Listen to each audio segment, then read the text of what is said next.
తెలంగాణ రాజకీయాల్లో బీసీ రిజర్వేషన్ల అంశం హాట్ టాపిక్ గా మారింది. రిజర్వేషన్ల పేరుతో బీసీలకు అన్యాయం జరుగుతోందంటున్న ప్రతిపక్షాల విమర్శలకు రాష్ట్ర ప్రభుత్వం అదే స్థాయిలో సమాధానం చెబుతోంది.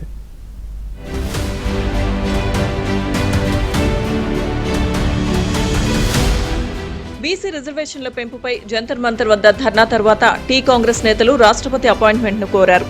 అయితే అపాయింట్మెంట్ దొరకలేదు. దీంతో పార్టీ పరంగా చేయాల్సింది చేయాలని ముఖ్యమంత్రి రేవంత్ రెడ్డి కాంగ్రెస్ హైకమాండ్ పెద్దలను కోరారు.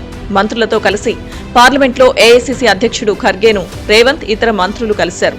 ఇప్పటిదాకా జరిగిన పరిణామాలను వారికి వివరించారు. రిజర్వేషన్ల సవరణ ఆర్డినెన్స్ ను గవర్నర్ ఆమోదించలేదనే అంశాన్ని ఖర్గే దృష్టికి తీసుకువెళ్లారు. రాష్ట్రపతి అపాయింట్మెంట్ కోరినా ఇవ్వలేదని టీ బీజేపీ నేతలే అడ్డుకున్నారని కాంగ్రెస్ పెద్దలకు రేవంత్ బృందం చెప్పింది. ఇదే సమయంలో ఇండియా కూటమి పార్టీలు జంతర్ మంతర్ వద్ద ధర్నాకు మద్దతిచ్చిన అంశాన్ని కూడా ఖర్గే ఇతర కాంగ్రెస్ పెద్దల దృష్టికి రేవంత్ బృందం తీసుకువెళ్లింది. రాష్ట్రపతి గారి అపాయింట్మెంట్ కొరకు మా ప్రభుత్వం తరఫున అఫీషియల్ గా పార్టీ తరఫున పార్లమెంటు సభ్యుల తరఫున అందరి తరఫున ప్రయత్నం చేస్తాను.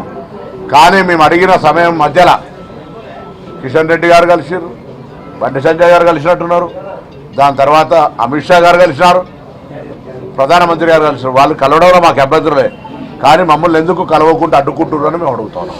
మరోవైపు జంతర్ మంతర్లో టీ కాంగ్రెస్ చేసిన ధర్నాపై బీజేపీ సెటైర్లు వేసింది. అరగంట రేవంత్ ప్రసంగంలో సగానికంటే ఎక్కువ సమయం గాంధీ కుటుంబాన్ని పొగిడేందుకే సరిపోయిందంటూ కిషన్ రెడ్డి ఎద్దేవా చేశారు. చట్ట ప్రకారంగా ఎలా ముందుకు వెళ్లాలో అలా వెళ్లాలి, కానీ బట్టకాల్చి బీజేపీ మీద వేస్తామంటే చూస్తూ ఊరుకోబోమని కిషన్ రెడ్డి అన్నారు. గత జీహెచ్ఎంసీ ఎన్నికల్లో బీసీ సీట్లలో ముస్లింలను నిలబెట్టారని కిషన్ రెడ్డి ఆరోపించారు. ఇప్పుడు అధికారికంగా 10% ముస్లింలను బీసీలో చేర్చి 42% రిజర్వేషన్ అమలు చేసి మోసం చేయాలని కాంగ్రెస్ చూస్తోందని కిషన్ రెడ్డి ఆరోపించారు. నిన్న కాంగ్రెస్ పార్టీ ఢిల్లీలో పెట్టినటువంటి ధర్నా సోనియా కుటుంబాన్ని పొగడవడం కోసం, నరేంద్ర మోడీ గారిని విమర్శించడం కోసమే తప్ప ఈ సభ ద్వారా ఎవరికీ ఒరిగిందేమీ లేదు. బీసీ జనాభా సేకరణలో సర్వేలో అనేక రకాల తప్పులు చేసి బీసీ జనసంఖ్యను తగ్గించి 42% అని చెప్పి 42% రిజర్వేషన్ ఇస్తూ 46% జనాభా ఉంటే 42% రిజర్వేషన్ ఇస్తూ దాంట్లో 10% ముస్లింలను కలిపి ఎవరిని మోసం చేయాలనుకుంటున్నారో రాహుల్ గాంధీ చెప్పాల్సినటువంటి అవసరం ఉంది. కిషన్ రెడ్డి వ్యాఖ్యలకు ముఖ్యమంత్రి రేవంత్ రెడ్డి ఘాటుగా బదులిచ్చారు. చట్టం గురించి కిషన్ రెడ్డి ముందు తెలుసుకోవాలంటూ కౌంటర్ ఇచ్చారు. విద్య, ఉద్యోగ అవకాశాల్లో మాత్రమే ఏబీసీడీ వర్గీకరణ ఉంటుందని, రాజకీయ రిజర్వేషన్లలో ఉపవర్గీకరణ లేదని అన్నారు. బీసీల మొత్తానికి కలిపి 42% రిజర్వేషన్లు ఉన్నాయన్నారు. అవగాహన లేకుండా కిషన్ రెడ్డి మాట్లాడుతున్నారని మండిపడ్డారు. 42% ఎట్లయినా అడ్డుకోవాలి అని బీసీ ద్రోహులుగా ఉన్న బీజేపీ ఈరోజు ముస్లింలకు స్థానిక సంస్థలలో రిజర్వేషన్లు ఇస్తున్నారని ఒక వితండవాదం చేస్తున్నారు. మేము పంపించిన బిల్లులోని మీరు చూడండి, ఎక్కడైనా ఏదైనా మతానికో ఏదైనా కులానికో ప్రత్యేకమైన రిజర్వేషన్ ఉన్నదా? ఎక్కడ బీసీ రిజర్వేషన్లలో ముస్లింలకు 10% ఉందో, ఏ బిల్లులు ఉందో, ఎక్కడ మేము ప్రతిపాదించడం కిషన్ రెడ్డి గారిని చూపించమని ఉంది.